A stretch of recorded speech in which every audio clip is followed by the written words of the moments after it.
அட்சய திருதியை உங்கள் விதியை மாற்றும் 24 மணி நேரம்.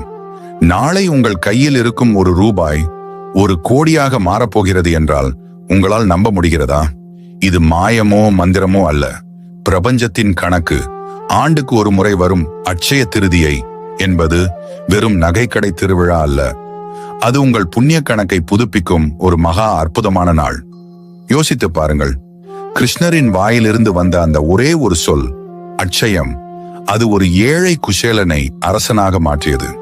திரௌபதியின் மானம் காக்க துணையை அள்ள குறையாமல் கொடுத்தது. இன்றுதான் சிவபெருமானே கையேந்தி நின்றபோது அன்னை பார்வதி அன்னபூரணியாக மாறி உலகிற்கே உணவளித்தாள். வானத்தில் ஓடிக்கொண்டிருந்த கங்கை அன்னை பூமிக்கு தன் பாதத்தை வைத்ததும் இதே நன்னாளில்தான். இந்த நாளில் தொடங்கும் எந்த ஒரு காரியமும் வானம் போல எல்லையில்லாமல் வளர்ந்து கொண்டே இருக்கும்.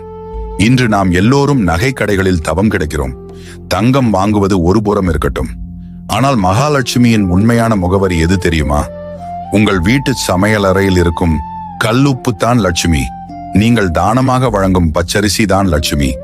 விலை உயர்ந்த தங்கம் வாங்க முடியவில்லையே என்று கலங்காதீர்கள். அன்று ஒரு பிடி கல்லுப்பை நம்பிக்கையோடு வாங்குங்கள். உங்கள் வீட்டில் வறுமை என்று சொல்லே இருக்காது. காஞ்சி மகா பெரியவர் ஒரு ரகசியத்தை சொன்னார். மனிதனுக்கு செய்வதை விட வாய் பேச முடியாத ஜீவன்களுக்கு செய்.